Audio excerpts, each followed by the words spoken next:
Obviously, you've had chance now to get everybody back in, tight turnaround. What has the reaction to that FA Cup win been like from the squad in terms of positivity? Wow, that's a good question. We always think when you win things, it's actually a relief, first and foremost. We pride ourselves on the really highest standards, so even talking to players today that weren't happy with their performances on Sunday, I always remind them that there's hundreds of girls and women across the country that would cut their arms off to not only play in an FA Cup final or be part of a team in a cup final, but to win in an FA Cup final. And sometimes I think we're a bit harsh on ourselves, because when I watched the game back, in fact, I thought it was a really scrappy game by both teams. Second half, I thought there was only one team that was going to win it, especially when we brought P on the pitch and just executed the right details in the right moments. And I think we showed once again what winning teams look like. So I think we celebrated that, what it takes to win. And we've just got to find another little bit in us to keep going for the last 1, 2, 3 games. And when it comes to assessing your squad as well afterwards, have you got any concerns over anyone? Has it taken much out of them? Look, it would take a lot more out of you if you lose. So when you win, everything feels a little lighter. And even if, I said at the weekend, I thought our brains were tired more than anything else. People always assume tiredness is to do with the legs. So it's so important that, for me, it's not even about getting our legs fresh for Wednesday. We need to get our brains right, get our sleeping patterns right, because it's really, really hard to sleep off the back of games like that on Sunday.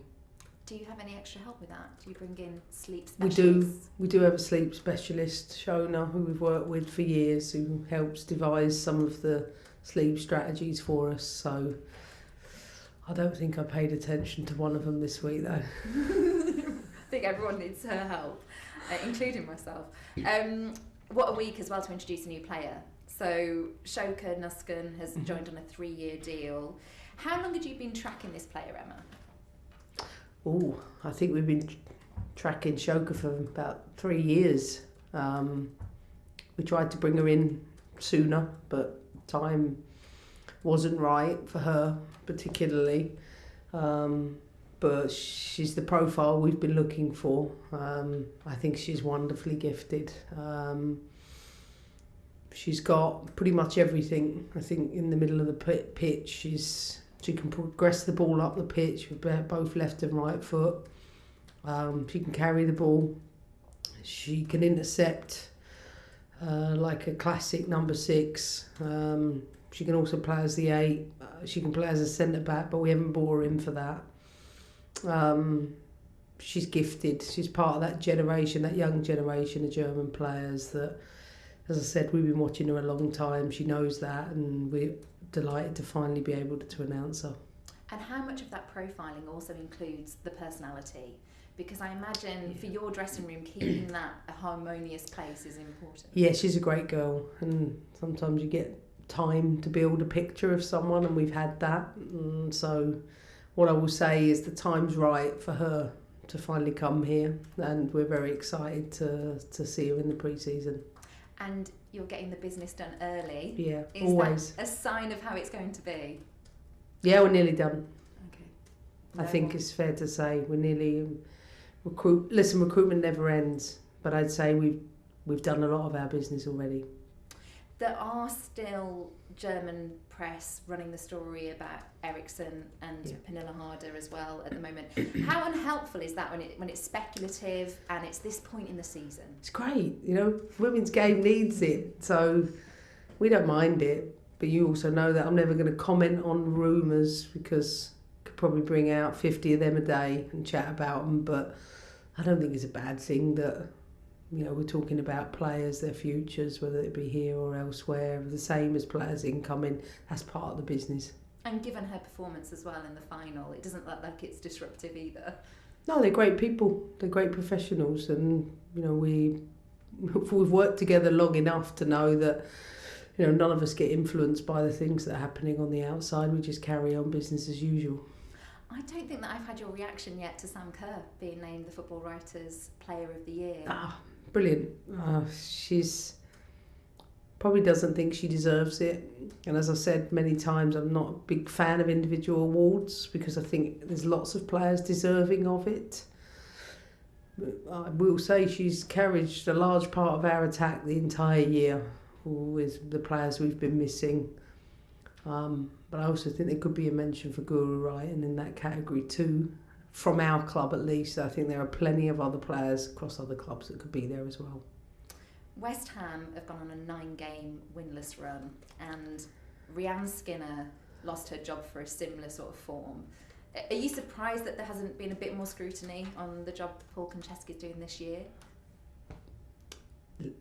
No manager ever wants to talk about any more pressure that a manager needs to endure, so I don't feel comfortable with that. But what I know is they've probably got one of the lowest budgets in the league, and it's easy to comment on how much better some should do, but there's always circumstances that lead to that. What I know is when you play a team that have lost that much, you should always be wary of their threats, because no one likes losing that much, and I'm sure Paul and the players don't. And every time we play them, it is a physical, tough match-up, and one that we expect to be the same. And can these games sometimes be the ones that you've got to be super vigilant about? It's nice when I hear the players talk about the fact that we don't treat any game differently, because I can tell you that, but the reality is we prepare exactly the same. We don't do any less detail than we would if it was a Champions League game or playing a top 2 or 3 opponent. We treat it exactly the same way, and you can see that with probably the tiredness in my eyes today, because I probably make everybody grind even harder after wins, like the weekend, like everybody was home, in bed early, up early and training the following day. Like, I really, really respect every team in our league. Finally, I know that you don't pay it much attention, but it's a bigger thing when you're trying to also shield your team from it. There are scenarios whereby at the weekend the title could be won one way or another. Ooh. This week. How do you stop them from getting too invested in all of that? I promise you I've got so much to do.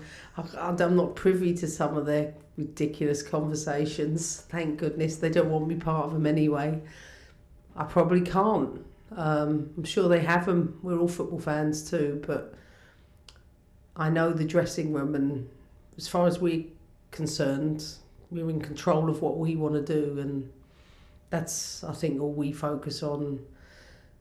I didn't even realise we could go top if we won tomorrow until someone told me yesterday. So you're asking the wrong person here about all of those things, because I don't pay attention to them. Because of years of, maybe in my career, I used to study tables and realise your head gets away with you.